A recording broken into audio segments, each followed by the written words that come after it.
Hi, today I want to teach you a really simple way to change the way your relationships function and the way that you look at your partner.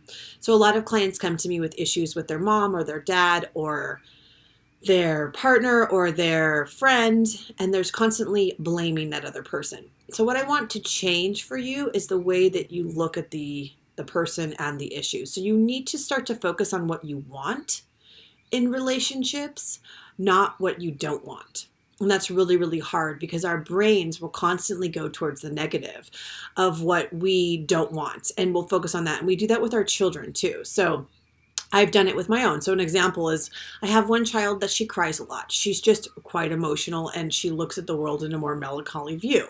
And that's just who she is. But I would constantly focus on, the fact that she was crying throughout the day. And by focusing on what she wasn't doing right, I was creating more of it. So what I really need to do, and now I do better, is I only focus on what I want her to do. Another example of this would be parents who are really, really focused on, they talk bad about their children. So they're like, Johnny, he hit everyone, or he did this and he did this, and all the negative things they did. And they might even say it out loud, and they might even say it in front of the person. We do this with our partner. So rather than focusing on all the great they're doing, we're pointing out the negative and we're criticizing the negative. I know I've done it with my husband. I'm completely guilty when I'm angry. I definitely do that.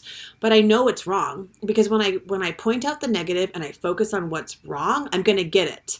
But when I focus on what I really want, I'll get more of that because that's what my vibrational frequency is putting off, which is a really, really awesome concept to think about.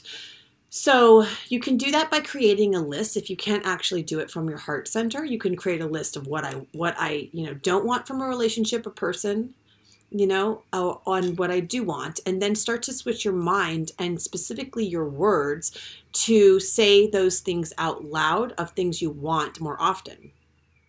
Another thing about relationships you need to understand is if you want someone to do something for you, you need to give more of that.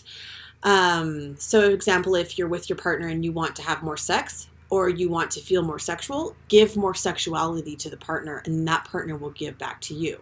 Because you have to begin to look at people as an extension of yourself. If we're all just one, we're just really giving back to ourselves and then thus will receive by the giving. So if you really want to be taken out to dinner by your partner, let's say, then plan a dinner and plan a romantic night. And then you're engaging in that vibration with the individual and you'll increase more of it in your relationship. So don't always look at what you can take from people in relationships. Look what you can give them, and not to get something in return, but almost to boost yourself in the process. A third thing to understand about relationships is it's a polarity planet, and we're always going to learn by receiving the negative and then taking that and experiencing the positive. So in order to know how good things can be, we have to experience how bad they can be. So I wouldn't know that I wanted to do this with my life. I wanted to teach my book, Mystical Motherhood, which is conscious birthing and creating conscious families, if I wouldn't have gone to become a family nurse practitioner and worked in labor and delivery. I wouldn't have known that I wanted to do something more. I had to experience those things as almost points of expansion in time. So every experience you're in, especially with relationship, look at it as an opportunity to expand and to know yourself better. So if somebody is acting in a way you don't like, take it as a point of growth or an opportunity to grow and expand so you know what you do like. Because without that mirror, without that person being that mirror for you of this is not what I want in my life, like I don't want this as a partner, I don't want this house, I don't want this place. Now I know it. Now I've experienced it. And so now I can jump from there to where I really want to be, which is much grander, much bigger, much more expansive, and much more of who I am. And so through relationships, we're really just learning about ourselves.